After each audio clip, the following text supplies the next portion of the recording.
they come down the main stretch answering the green flag. It's Swindell, followed by Doty, and a battle for third place as Bobby Allen got a nice start. Now he comes inside Brad Doty. Bobby Allen picks up second place and charges after Sammy Swindell. Sammy has smooth sailing, but he's about the only one from the 9th position back. They are wheel to wheel. In fact, they are touching wheels. This is Jack Hewitt. He has gone high into the 3X car of Danny Smith. The 63 car and the 3X car get together.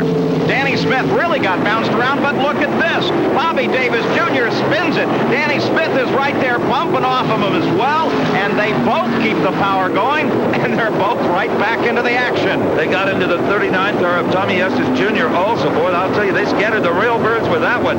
So there was action in 2 locations on the racetrack, and that, to no surprise, has brought out the yellow flag. What a tough weekend for this young Charger. Bobby Davis Jr. from Memphis, Tennessee. A vicious crash yesterday, now involved in this shot. Here is the 48 car, Mark Kenser, and he apparently has stalled of the course. Clearly in trouble, and it doesn't look good for him either.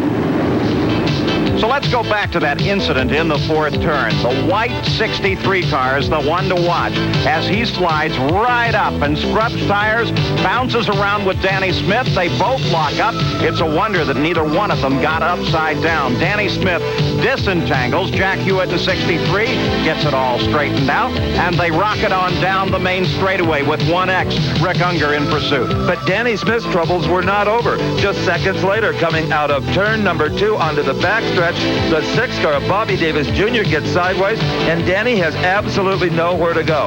So 2 times in 1 lap does Danny Smith get bounced around by his fellow competitors. And look at this, the rear tires are churning. There's one guy, the picture doesn't mean that much to him. He's out of there. Both of them were able to keep the engines going and got spun around, pointed in the right direction, figured their way out of that little cloud, though it took one more loop for Bobby Davis Jr., and they were back into the action. But by this time, the yellow flag definitely out. The field slowed, and they'll have to line up one more time and put themselves in order, ready to go racing once again. After a restart, Kenser was in 5th behind Sammy Swindell, Bobby Allen, Jimmy Sills, and Brad Doty. Ron Schumann, with our in-car camera, trailed in 7th. And here is the number 10 car of Ron Schumann. We're taking a look at the first ever onboard camera in a Sprinter. Now, this track has gotten awfully bumpy. It remains to be seen how this fragile piece of electronics will handle it. He is currently in the 7th position. Those are 2 slower cars, lap traffic actually, that sit just ahead in the lineup. So Schumann, from 7th position, really has his work cut out. Not only the positions he has to move forward through, but he's got some back markers in there as well. As Ronnie Schumann reaches up, makes sure that his helmet is hooked up to his shoulder strap so his head will stay upright as they rocket their way around this oval here that is slightly less than a half mile. We're told there is 1 more pace lap to go to green. There are 16 laps left of this 30-lap feature, and so far it has been incredibly physical, incident after incident.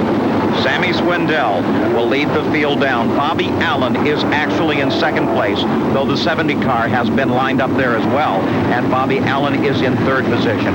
Swindell coming into the 4th turn. He picks up the throttle. Here's the view from Ronnie Schumann as Schumann watches the entire field spread out in front of him, and Schumann decides it's up against the wall. That's going to be the good place to run. He drops in behind. The field spreads out through the 1st and 2nd turn. Then Sammy Swindell way up in front, and Steve Kinzer makes his close. That's right. This is the battle for the 3rd spot. 5M, Jimmy Sills, the white car, and of course the 11 car of Steve Kinzer. That is the fight for 3rd. Sills is in that position. Kinzer in 4th.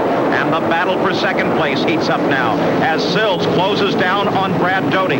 Doty, number 18, is running in 2nd, but Jimmy Sills is right there. Apparently Bobby Allen, the 1A car, did not find their missing problem. He is falling back steadily. No horsepower. The battle for 2nd place continues. 18, Brad Doty tries to hold off Sills. Sills is in 5M. Here comes Steve Kinzer. This is a fight for 3rd place.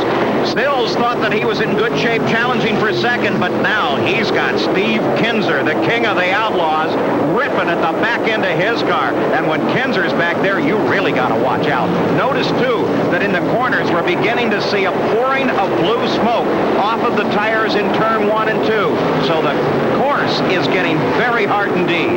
The man carrying our camera in his number 10 car, Ron Schumann, he is challenging Jack Hottenchild for that 5th position. But, Paul, look how much abuse the camera is taking. I hope it's not that tough on Ron Schumann, but I'll bet it is. Well, let's hope that the machine is working better than the camera, though it's still a magnificent picture, and you're really getting a great ride with Ronnie Schumann.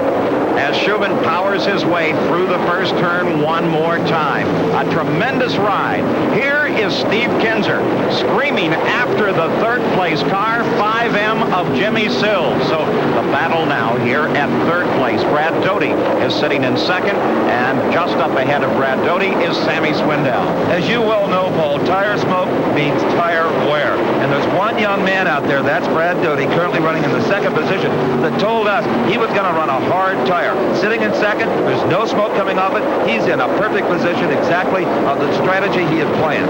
Brad Doty really showing some smoke as he came off turn 2 that time. All of the tire wear seems to be happening in the first turn, but now it's beginning to happen in 4 as Sills comes down behind Doty and Kinzer comes behind Sills. So it's a battle for second, and 3 cars are involved.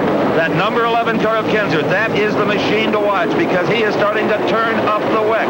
Steve Kinzer is closing in on Jimmy Sills. Steve Kinzer gets around him in turn number 4. Kinzer now in third place with his sights set on Brad Doty. And Jack Hottenchild has now moved into 5th place. So Kinzer third, and he takes a look at the second place machine of Brad Doty, number 18 just ahead.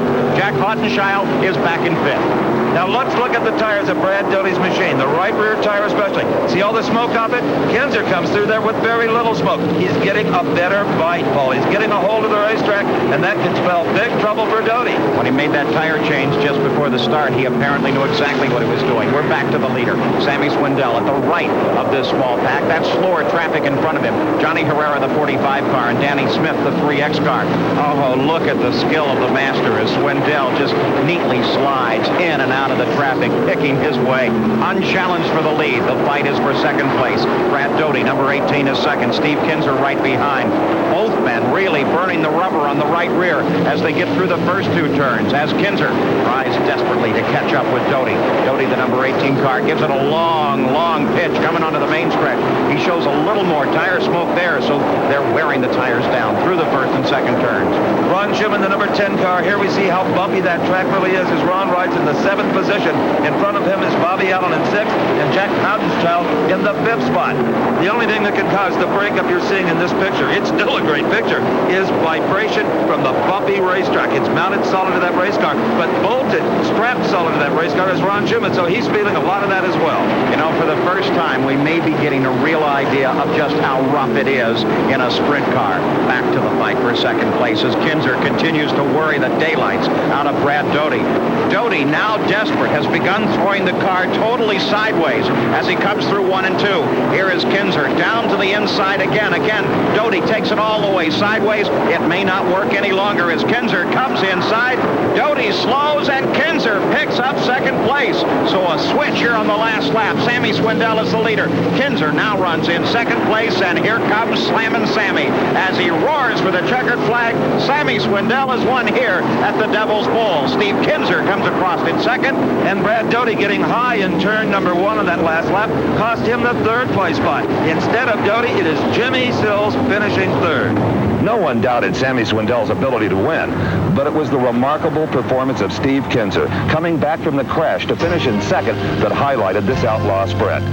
When we come back, flattening the opposition in the Houston Astrodome.